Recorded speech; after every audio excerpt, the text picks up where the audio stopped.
विधानसभेच्या निवडणुका अवघ्या 2 महिन्यावर येऊन ठेपल्यात आणि ज्यांनी ग्रामपंचायत सदस्य ते जिल्हा परिषद सदस्य ते जिल्हा परिषद गटनेता ते कृषी उत्पन्न बाजार समितीचे सभापती जवळा बाजार अशी थेट मजल मारली आणि तेच आता सध्या वसमत विधानसभा निवडणूक लढवणार असल्याची जोरदार सध्या चर्चा जी आहे ती हिंगोली जिल्हाभरामध्ये रंगते आहे। अंकुश आहेर जे भाजपाचे आहेत ते वसमत विधानसभा निवडणूक लढवणार आहेत। आपल्यासोबत स्वतः भाजपाचे अंकुश आहेर आहेत। दादा, वसमत विधानसभा निवडणूक लढवत आहे, काय तयारी चालू आहे सध्या? आम्ही सर्कल वाईज गाव वाईज फिरते वेळेस लोकांचा प्रचंड प्रतिसाद मिळत आहे। या मतदारसंघामध्ये बऱ्याच दिवसापासून अनेक प्रश्न प्रलंबित आहेत। मग रोजगाराचा प्रश्न असेल, इथं अनेक प्रकल्प झाले, काही कागदावर आहेत, काही नुसते आश्वासनं दिल्या गेले आणि जे प्रकल्प झाले ते सुद्धा बंद पडले आणि तिथं सुद्धा रोजगार गेलेला आहे। आज किंवा मागच्या वेळेसुद्धा जे लोकप्रतिनिधी होते त्यांनी फक्त आश्वासनं दिले, परंतु एक असं रोजगार उपलब्ध होईल किंवा या मतदारसंघाचे जे शेतकऱ्यांचे प्रश्न असतील, या मतदारसंघातील बेरोजगारांचे प्रश्न असतील, ते सर्व प्रश्न प्रलंबित आहेत। त्यामुळे या मतदारसंघामध्ये बऱ्याच जणाला एक नवीन चेहऱ्याची अपेक्षा आहे आणि त्या माध्यमातून लोक या मतदारसंघामध्ये नवीन चेहऱ्याकडे पाहत आहेत।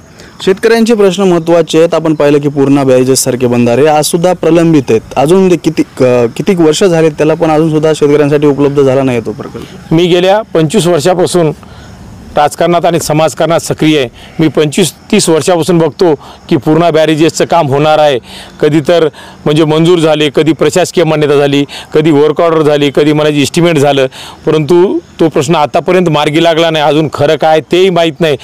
माननीय मुख्यमंत्री साहेबांनी मागच्या वेळेस सांगितलं, देवेंद्रजी जलसंधारण मंत्री होते, त्यांनी प्रशासकीय मान्यता दिलेली आहे आणि ते टेंडर प्रोसेस झालेलं आहे असं कळालेलं आहे, परंतु जोपर्यंत ते काम होत नाही तोपर्यंत आणि काम पूर्ण झाल्याशिवाय या मतदारसंघातील जे 60-70 गावाला लाभ होणार आहे ते निश्चित त्या माध्यमातून होईल असं अपेक्षा आहे।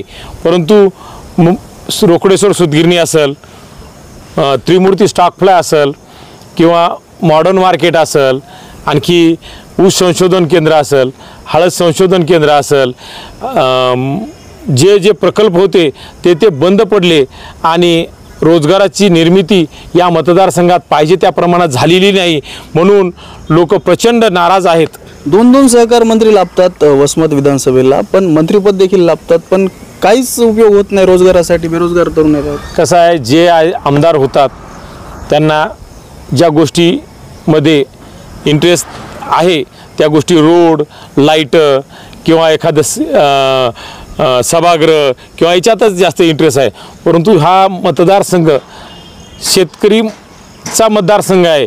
इथं सुपीक जमीन आहे, पाणीसुद्धा आहे, परंतु नियोजन नाही। आज लाईट आहे तर पाणी नाही, पाणी आहे तर लाईट नाही। लाईटाचा प्रश्न असा इतका भयानक आहे की पाणी असून सुद्धा आपण शेतीला देऊ शकत नाहीत आणि जर पाणी जे आहे कॅनलचं काम कुठंच दुरुस्त झालेलं नाही, मग छोट्या छोट्या चाऱ्या असतील त्यासुद्धा दुरुस्त झालेल्या नाहीत। असे अनेक शेतकऱ्याचे प्रश्न असतील, महिलांचे प्रश्न असतील, हे प्रश्न खूप या मतदारसंघामध्ये तीव्रता आहे या प्रश्नाची। बेरोजगार तरुण युवक जास्त प्रमाणात आहेत। आता तर ते थेट पुणे, मुंबई, हैदराबाद अशा शहराची गाठ धरत आहेत, धाव घेत आहेत त्या शहराकडं। इथले प्रकल्प जे आहेत ते त्रिमूर्तीसारखा कारखाना अक्षरशः चोरीला गेला। जर्मन टेक्नॉलॉजी होती तिथं, सगळी जी मशिनरी होती। त्रिमूर्ती स्टॉक फ्लाय होता, सूतगिरणी होती, पूर्णा ग्लोबल होता। तर या प्रकल्पाच्या माध्यमातून निश्चित एक 4-5 हजार लोकांना रोजगार मिळत होता, परंतु हे प्रकल्प बंद झाल्यानं आजूबाजूच्या गावातील लोक नाशिक, पुणे, मुंबई या ठिकाणी स्थायिक झालेले आहेत। म्हणून एवढा सुबक मतदारसंघ असून, एवढा चांगला मतदारसंघ असून फक्त राजकारणासाठी राजकारण म्हणून या मतदारसंघामध्ये काम केले जात आहे आणि वेगळ्याच प्रकारे या मतदारसंघाला वळण मिळाले आहे। भविष्यात निश्चित या मतदारसंघाला सुजलाम सुफलाम करायचं असेल तर या मतदारसंघाची नाळ असलेला, या मतदारसंघाची जाण असलेला लोकप्रतिनिधी किंवा आमदार या मतदारसंघाला पाहिजे। त्याच माध्यमातून या मतदारसंघाचा विकास होऊ शकतो, कारण सत्तेमधले आमदार बरेच होऊन गेले, मंत्रीसुद्धा होऊन गेले, परंतु पाहिजे त्या प्रमाणात या मतदारसंघाचा विकास झालेला नाही. आजसुद्धा प्रत्येकाला वाटतंय की आपण कोण्या पद्धतीने निवडणूक जिंकू, फक्त निवडणूक जिंकण्यासाठी काम केले जात आहे. या मतदारसंघातील विकासाकडे कोणाचीही लक्ष नाही किंवा दूरदृष्टी नाही. म्हणून आमच्या सर्व सहकाऱ्यांनी, माझ्या मित्र कंपनींनी मला सांगितलं की तुम्ही यावेळची विधानसभा लढवा आणि त्या माध्यमातून मी गावागावात फिरण्याचं काम करत आहोत. तर प्रचंड प्रमाणात प्रतिसाद आहे आणि लोकांची इच्छा आहे की बदल झालाच पाहिजे. त्या पद्धतीने माझं काम चालू आहे.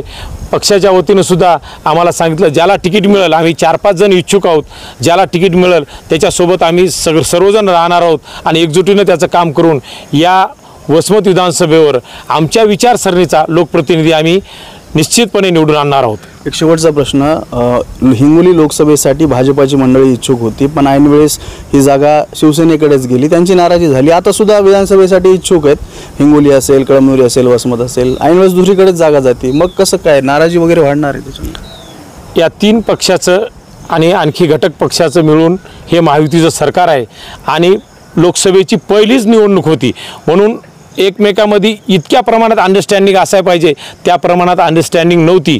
आणि आता त्याच्यात अनुभव आलेला आहे सर्वांना. माननीय देवेंद्रजी फडणवीस असतील, मुख्यमंत्री एकनाथ शिंदे साहेब असतील, अजितदादा पवार साहेब असतील, यांनी आता मतदारसंघाचा पुरेपूर अभ्यास केलेला आहे आणि कार्यकर्तेसुद्धा इतक्या नाळ जुळाल्या नव्हत्या.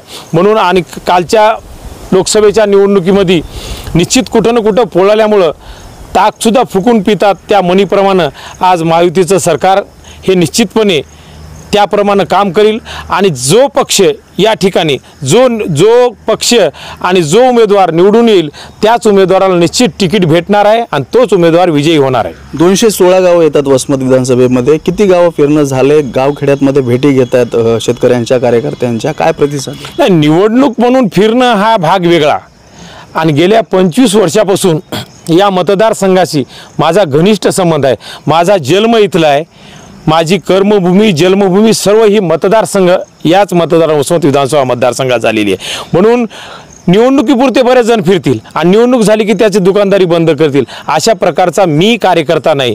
मी सतत गेल्या 25 वर्षापासून या मतदारसंघामध्ये आहे, लोकांच्या संपर्कात आहे आणि त्याच पद्धतीनं माझी अविरतपणे लोकांच्या भेटीगाठी, लोकांच्या सुखदुःखात सामील होण्याची पद्धत ही जुनी जी 25 वर्षापासून आहे ती भविष्यात निवडणूक लढो त्याच पद्धतीनं राहणार आहे. आता थोडं निवडणूक मध्ये प्रत्येक कार्यकर्त्याला, प्रत्येक मतदाराला किंवा प्रत्येक जणाला भेटावं लागतं, त्या पद्धतीनं थोडंफार जास्त प्रमाणात काम चालू आहे. परंतु जसं मी 25 वर्षामध्ये काम करतो त्याच पद्धतीनं माझं आजसुद्धा काम चालू आहे. नक्कीच आपण पाहू शकतो, हे होते भाजपाचे अंकुश आहेर आणि विधानसभेच्या निवडणुका अवघ्या 2 महिन्यावर येऊन ठेपल्यात आणि अंकुश आहेर जे आहेत ते वसमत विधानसभेतील 216 गावामध्ये जाऊन देखील कार्यकर्त्यांच्या, शेतकऱ्यांचे प्रश्न असतील ते समजून घेत आहेत आणि विधानसभेची तयारी करताना आपल्याला पाहायला मिळतात. दिनेश कुलकर्णी, युवा क्रांती न्यूज, हिंगोली.